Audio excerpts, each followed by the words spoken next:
Kung Fu Panda 4 was directed by Mike Mitchell and stars Jack Black, Aquafina, Viola Davis, Bryan Cranston, James Hong, and this time around, taking place sometime after Kung Fu Panda 3, Po, the Dragon Warrior, returns once again, this time taking on the Chameleon, a shape-shifting wannabe master of Kung Fu.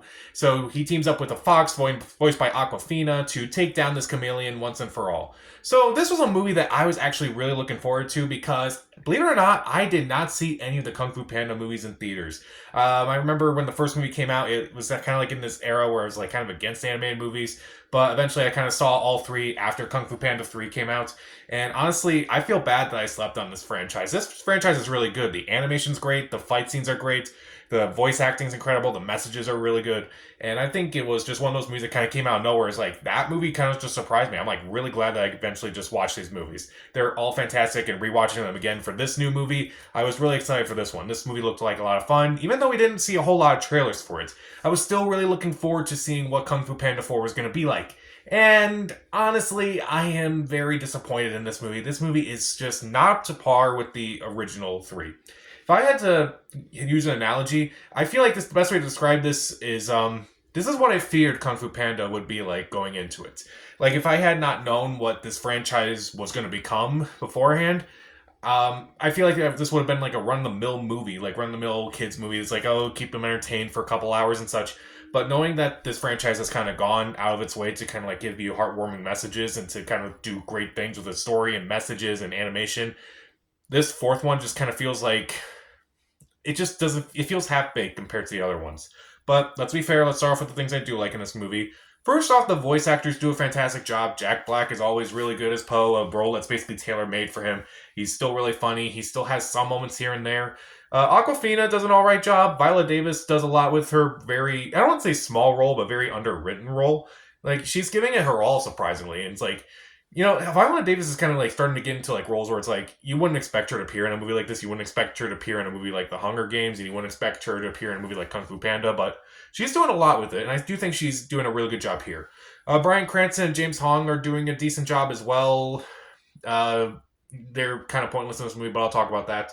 The animation, once again, is just gorgeous. It is just absolutely stunning to just kind of like look in this world. It's just absolutely stunning. It's beautiful. It's nicely animated.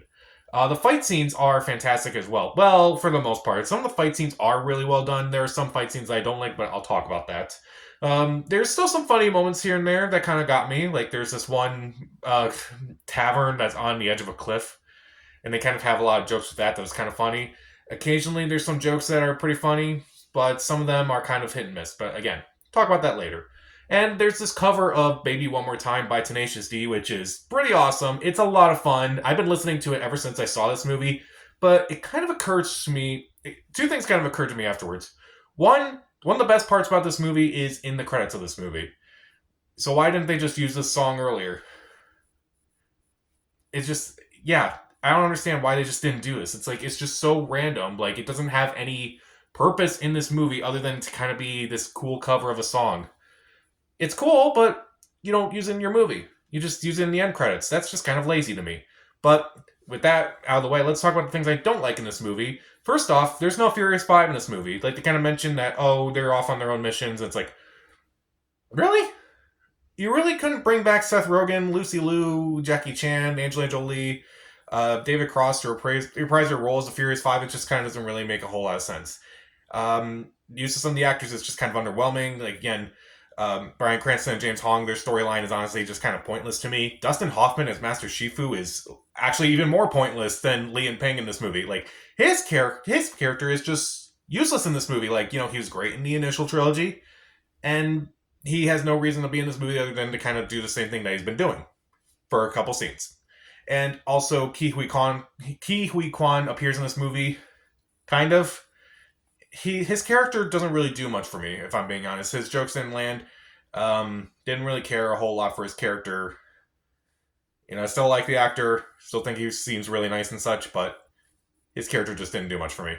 And meanwhile, the fight scenes. Now, some of the fight scenes are decent. There are some that are actually pretty bad, which is kind of annoying because, like, in animation, you can make these fight scenes look however you want them to look, but they cut around them so often in some of these fight scenes that it's actually kind of hard to tell what's going on. and it just kind of didn't really work for me for that reason. So it's like, again, why? You have the imagination to do this and you're not doing it, and it's just kind of a letdown.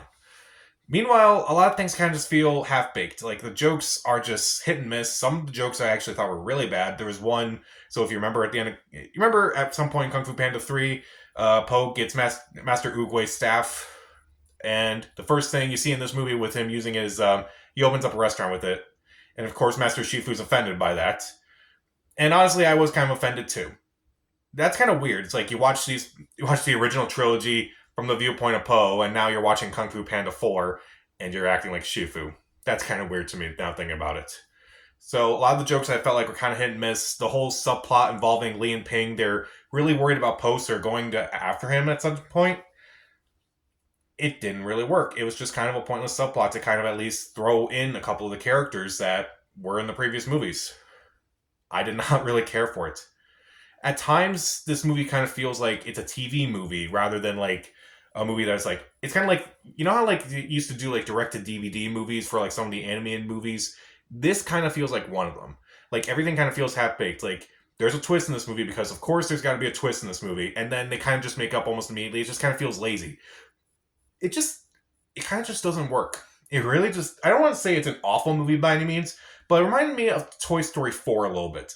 Now, I didn't love Toy Story 4 as much as apparently a lot of people did, but Toy Story 4 kind of felt pointless to me. This is another one of those movies. This movie kind of just feels pointless to me. Looking back at the original Kung Fu Panda movies, that was a perfect trilogy. It just ended perfectly, had great messages, had a great heart, had great humor, great animation, great voice casting, and pretty much everything here kind of feels half-baked compared to those three movies.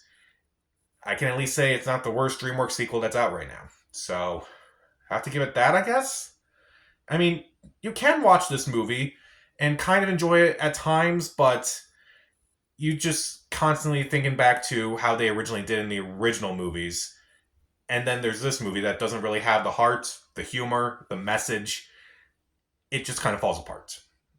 Again, even though the voice acting is solid, the animation's great, there are some good jokes here and there are some good fight scenes here and there are also some bad jokes, there are also some bad fight scenes, there's just a really predictable storyline that's going on. Some characters are very underwritten or very underused, and again, I just feel like this movie's kind of pointless in retrospect. Like, if you really want to enjoy the Kung Fu Panda movies, just go watch the other three, and maybe check this one out.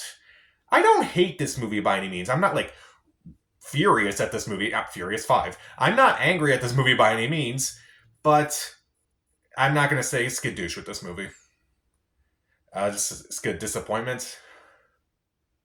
It's a little bit more creative than a lot of stuff in this movie. I'll give Kung Fu Panda 4 2 out of 4 stars. Stream it.